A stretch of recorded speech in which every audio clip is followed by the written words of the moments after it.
Hello, അപ്പൊ നമ്മുടെ ഒരു പുതിയ വീഡിയോക്ക് എല്ലാവർക്കും സ്വാഗതം. അപ്പൊ ഇന്നത്തെ വീഡിയോ എന്താന്ന് വെച്ച് കഴിഞ്ഞാല് ഒരുപാട് സംശയങ്ങളായിട്ട് വരുന്നുണ്ട്.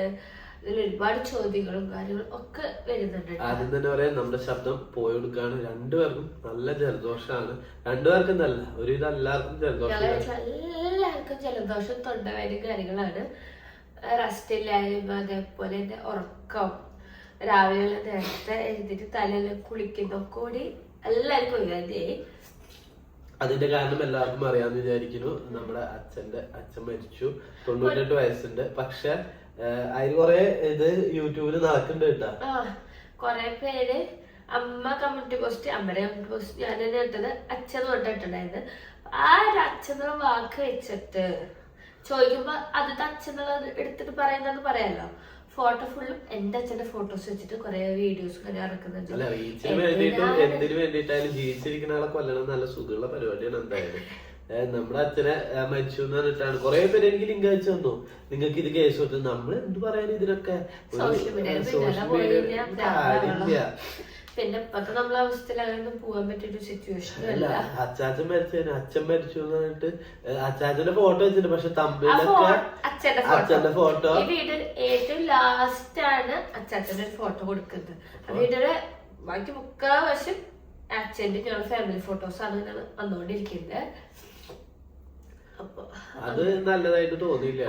നല്ല വിഷമം വന്നു. നാളെ കിട്ടുന്ന വീഡിയോയിലേക്ക് കുറെ കമന്റ് ഉണ്ട്. ഈ അച്ഛനാണോ നിങ്ങളുടെ ആരെന്നൊക്കെ വെച്ചാൽ എന്റെ അച്ഛനാണ്.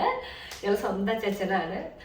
ഞാൻ എന്റെ ലൈഫിൽ അച്ചാച്ചൻ എന്ന് പറഞ്ഞിട്ട് കണ്ടിട്ടുള്ള ആ അച്ഛനെ മാത്രമാണ്. ഞാൻ അമ്മയുടെ കല്യാണത്തിന് മുന്നേ മരിച്ചിട്ടുണ്ട്. പിന്നെ അച്ഛൻ മാത്രമേ ഉണ്ടായിരുന്നുള്ളൂ. ഇവിടെ ഞങ്ങളെ നാട്ടിൽ എവിടെ ചോദിച്ചാലും അച്ഛനെ എല്ലാവർക്കും അറിയാൻ ചെയ്യും. ഇപ്പൊ എവിടത്തെ ചോദിച്ചാൽ ചെറുപ്പം തൊട്ട് പറയും കുഞ്ഞോട്ടന്റെ പേരക്കുട്ടിയാ. അപ്പൊ അറിയുമ്പോൾ നമുക്ക് ഭയങ്കര സന്തോഷാട്ടാ. അച്ചാച്ചൻ ഒരു ഗുരുസ്വാമി കൂടിയാണ് കേട്ടോ. അത്യാവശ്യം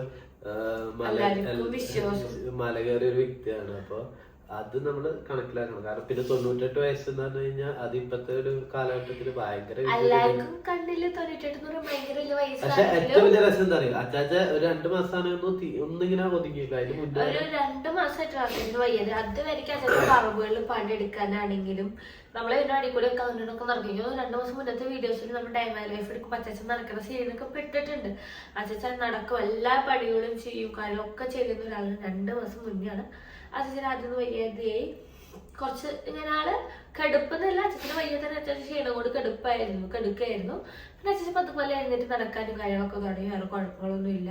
അപ്പൊ പ്രത്യേകിച്ച് ഇത്രയും പെട്ടെന്ന് നമ്മൾ അച്ചാച്ചൻ നമ്മളെ വിട്ട് പോവാനുള്ളൊരു അസുഖമൊന്നും അച്ചാച്ചന് ഉണ്ടായിരുന്നില്ല. നമ്മളാരും പ്രതീക്ഷിച്ചിട്ടും ഇല്ല കേട്ടാ.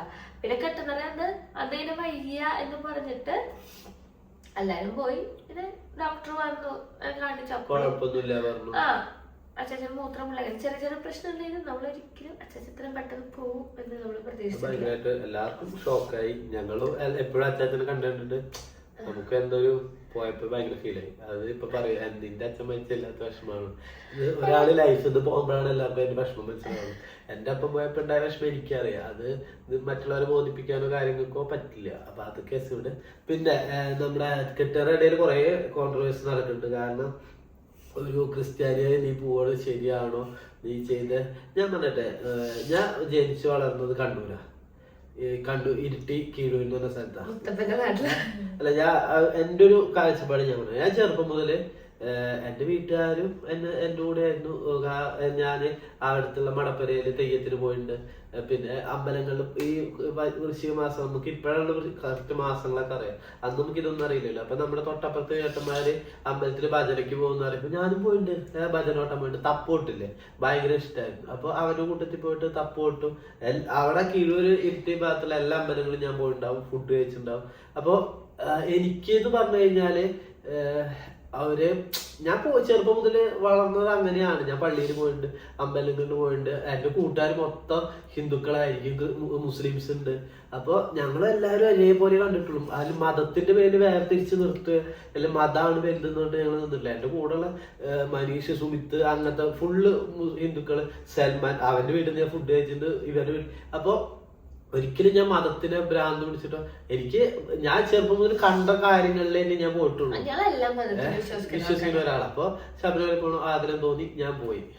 അതിനെ എന്താ പറയാ ഭയങ്കരമായിട്ട് നെഗറ്റീവായിട്ട് ഈ ക്രിസ്ത്യാനിയായിട്ട് ഇങ്ങനെ ചെയ്യാൻ പാടും. ഞാൻ ഇവിടെ വന്നതിന് ശേഷമാണ് ഈ മതത്തിന് ഇങ്ങനെ വേർതിരിച്ച് കാണുന്നത്.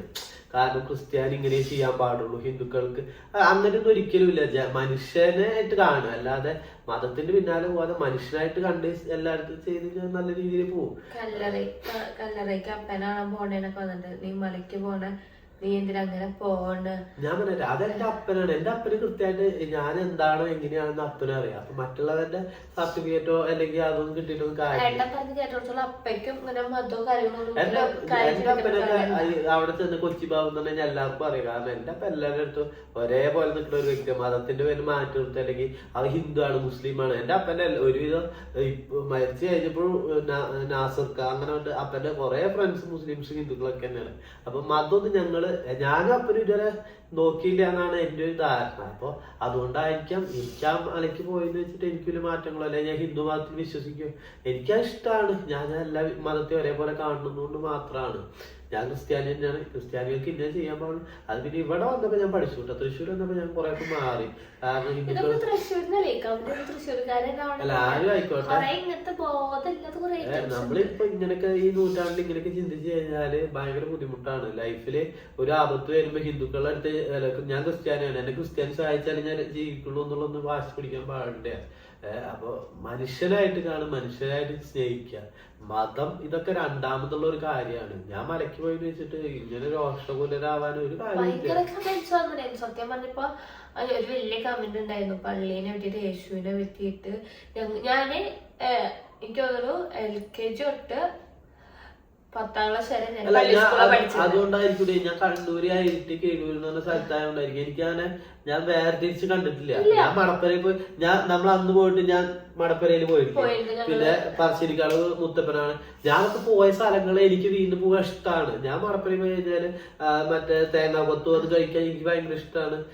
എന്റെ കൂട്ടുകാരെ കാണാനും അവരുടെ അടുത്ത് പോയിരിക്കാനും എനിക്ക് ഇഷ്ടമാണ്. എല്ലാ സ്ഥലത്തേക്കും ഞാൻ പോണ അത് എനിക്ക് എന്റെ ഓക്കെയാണ്. ഓക്കെ. അപ്പൊ 10ാം ക്ലാസ് വരെ പള്ളി സ്കൂളിൽ പഠിച്ചത്.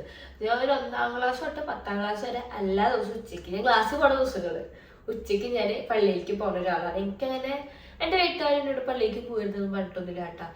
എനിക്ക് ഭയങ്കര ഇഷ്ടമാണ് പള്ളിയിൽ പോകാനും പ്രാർത്ഥിക്കാനൊക്കെ. അതുകൊണ്ടായിരിക്കും ഞാൻ മതം നോക്കാത്തൊരു ക്രിസ്ത്യാനി കല്യാണം കഴിച്ചിട്ടുണ്ടാവുക. ഇപ്പോഴും ഞങ്ങളുടെ ലൈഫില് ഞങ്ങൾ കല്യാണം കഴിക്കുമ്പോൾ ഒരുപാട് ഞങ്ങൾ ചുറ്റും അവന്റെ ഭാഗത്തും എന്റെ ഭാഗത്തും വന്നിട്ട് നിങ്ങളുടെ ലൈഫിൽ മതം ഭയങ്കര പ്രശ്നമായി മാറുന്നത്.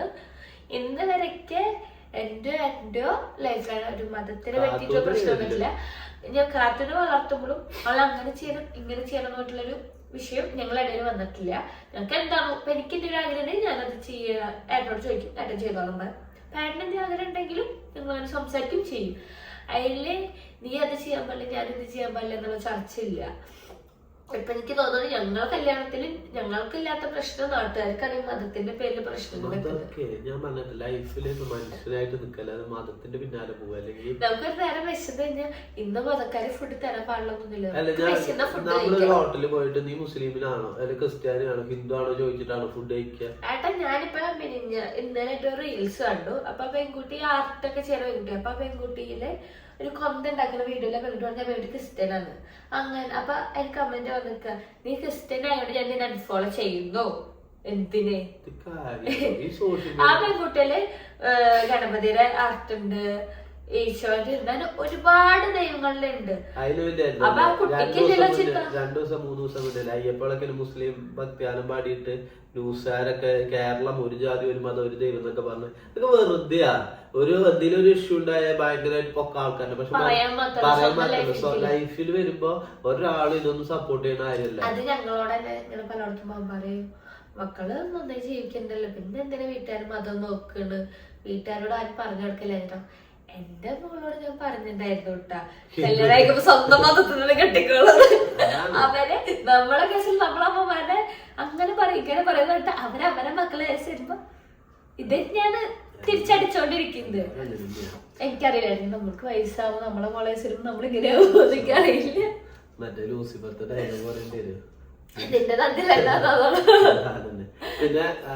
പിന്നെ കുറെ പേര് നമ്മളോട് മെസ്സേജ് ആയിട്ട് വെച്ചു കുഞ്ഞ വന്നതിന്റെ വീഡിയോ കമന്റ് ഫേക്ക് ആണെന്ന് പറയാൻ ഞാൻ കമന്റ് വേണമെങ്കിൽ സൈഡിൽ കൊടുക്കാം. കുഞ്ഞ വീട്ടിലേക്ക് വന്നതിന്റെ വീഡിയോ ഇടുമെന്ന്. കുഞ്ഞ് വന്ന ടൈം നമുക്ക് വീഡിയോ എടുക്കാൻ പറ്റിയ സിറ്റുവേഷൻ അല്ല. ഞങ്ങൾ അച്ചാച്ചൻ മരിച്ചിരിക്കുമ്പോഴാണ് കുഞ്ഞ് വന്നിട്ടുള്ളത്. ആ ഒരു ടൈമിൽ നമ്മൾ വീഡിയോ എടുക്കാൻ ഒരു സെൽഫി പോലും ഞങ്ങൾ എടുത്തിട്ടില്ല. ഞങ്ങൾ വർത്താനം പറയാനൊക്കെ ഉണ്ട്. ഇപ്പൊ വേറെ പ്രശ്നങ്ങളോ കാര്യങ്ങളോ ഒന്നും ഇല്ല. പക്ഷെ നമുക്കൊരു വീഡിയോ ഇടാനുള്ള സിറ്റുവേഷനൊന്നും കിട്ടിയില്ല. ഞാൻ പറഞ്ഞില്ലേ, ഇപ്പോഴും ഞാൻ തറവാട്ടിൽ എന്നെ രാവിലെ തറവാട്ടിലേക്ക് വരും. അതിൻ്റെ ഇടയിലൊക്കെ എന്തെങ്കിലും അത്യാവശ്യങ്ങൾ വരുമ്പോൾ നമ്മളൊന്ന് പുറത്ത് പോകും. വീണ്ടും തറവാട്ടിൽ തന്നെ ആയിരിക്കും. രാത്രി ഒരു 10-11 മണിയൊക്കെ 11:30 നമ്മളാണ് എല്ലാവരും തറവാട്ടിൽ നിന്ന് പിരിഞ്ഞ് പോകും. അപ്പോഴേക്കും ഞാനും പോവാറ്. കുഞ്ഞ് 2 ദിവസം കഴിയുമ്പോൾ പോയി. അവൾക്ക് എന്തൊക്കെ ആവശ്യം ഉണ്ടെന്നുണ്ട് അവള് പോയി 2 ദിവസം നിന്നുള്ളൂ. പക്ഷെ നമുക്ക് അങ്ങനെ ഞാൻ അടുത്താണല്ലോ, എനിക്ക് ഞാനൊരു കാര്യം പറഞ്ഞ് മാറേണ്ട ആവശ്യം. ഇനി എനിക്ക് എൻ്റെ അച്ചാച്ചന് വേണ്ടിയിട്ട് ഒരു 10 ദിവസം കൂടി മാത്രമാണ് അവിടെ നിൽക്കാൻ പറ്റുള്ളൂ. ഞാൻ ഒരു വ്യക്തിക്കായിട്ട് എനിക്ക് ചെയ്യാൻ പറ്റുന്ന ഇങ്ങനെ കുറച്ച് കാര്യങ്ങളുള്ളൂ. അപ്പൊ ഞാൻ അവിടെ ഉണ്ടാവാറുണ്ട്. എന്താ പറയാ, ഇനി 2 ദിവസം കഴിഞ്ഞാൽ എന്താ പറയാ അസ്ഥി പറക്കലാണ്. എനിക്കറിയില്ല എല്ലാവർക്കും ഇങ്ങനത്തെ എന്തോ ചടങ്ങെന്ന് അറിയുന്നത്. അത് പിന്നെ 12-ാം തീയതി ചാത്താണ്, അടിയന്തരാണ്. അതുകൂടി കഴിഞ്ഞാൽ എല്ലാരും ലൈഫായിട്ട് മാറിപ്പോവും. അതായിരിക്കും ഇപ്പൊ എല്ലാവരും ഒരുമിച്ച് തന്നെയാട്ടാ, തറവാട്ടിൽ തന്നെയാണ്. ഫുൾ ടൈം തറവാട്ടിൽ തന്നെ ഉണ്ടാവും ബന്ധുക്കൾ എല്ലാവരും കൂടിയിട്ട്. അങ്ങനെ അപ്പൊ കൊറേ കമന്റ്സിന്റെ റിപ്ലൈ തരണം വെച്ചു. അതിന് നമ്മളൊരു ക്വസ്റ്റ്യൻ ആൻസർ ആയിട്ട് തന്നെ ഇടാട്ടെ. കാരണം കൊറേ പേരുണ്ട്, നമ്മളിപ്പോ മൈൻഡിൽ നിൽക്കില്ലേ, നമ്മള് പറയണെന്ന് വെച്ച് മലയ്ക്ക് പോയി വന്നതിന് ശേഷം കണ്ട കാര്യങ്ങളൊക്കെ പറയണമെന്നുണ്ടായിരുന്നു. പക്ഷെ അതിന്റെ ഇടയിൽ നമ്മുടെ അച്ഛൻ വെച്ച് അങ്ങനെയൊക്കെ ആകുമ്പോൾ നമ്മുടെ മൈൻഡിൽ നിന്ന് പോയി. അതുകൊണ്ടാണ് നമ്മൾ ഞാൻ മലയ്ക്ക് പോയി വീഡിയോ അന്നേരം ഞാൻ എഡിറ്റ് ചെയ്ത് വെച്ചാണ്. പിന്നെ പിറ്റേ ദിവസം നമുക്കൊന്നും ചെയ്യാൻ പറ്റിയൊരു വീഡിയോ പിന്നെ പോസ്റ്റ് ചെയ്യാൻ ഒന്നിനും പറ്റിയില്ല. ഇന്നലെയാണ് ഇന്ന് ഫ്രീ ആയതിനു ശേഷം ഇനിയിപ്പോ ഇതിനും പറയുന്ന സിറ്റുവേഷനിലേക്ക് നിങ്ങൾ വീഡിയോ ഇടല്ലേ, നമ്മളെ ജീവിതം മാർഗമാണ്, നമുക്ക് ജീവിച്ചല്ലേ പറ്റുള്ളൂ. നമുക്ക് 3 കഞ്ഞി പിടിക്കണ്ടേ, വീഡിയോ ഇട്ടാലേ പറ്റും. നമുക്ക് പിന്നെ നമ്മളെ വാക്ക് കൊടുത്ത പ്രമോഷനുകളുണ്ട്, അപ്പൊ നമുക്ക് ചെയ്തല്ലേ പറ്റുള്ളൂ. അവര് നമ്മളെ വിശ്വസിച്ചിട്ടാണ് ഇതൊക്കെ തരുന്നത്. അപ്പൊ അവർക്ക് നമ്മൾ ചെയ്ത് കൊടുക്കണം. അപ്പൊ നമുക്ക് തന്നെ പേഴ്സണലായിട്ട് ഒരു വിഷമം ഉണ്ടെന്ന് വെച്ചിട്ട് നമ്മള് അവരോട് പറഞ്ഞിട്ട് കാര്യമില്ല, അവർക്കത് മനസ്സിലാവില്ല. നമ്മള് ജോലിയല്ലേ, നമ്മളതൊക്കെ ചെയ്തായിട്ട് പോവുക. അങ്ങനെയാണ് വിശേഷങ്ങള്. അപ്പൊ ഇന്നത്തെ വീഡിയോ ഇത്രയേ ഉള്ളൂ. നാളെ നല്ലൊരു വീഡിയോ ആയിട്ട് വരുന്നതായിരിക്കും. ബൈ പറയാല്ലേ. എനിക്ക് തോന്നുന്നില്ല ഇപ്പൊ അടുത്തൊന്നും ഡയമണ്ട് ലൈഫ് ആയിട്ട് വരാൻ പറ്റുമെന്ന്. കാണാം.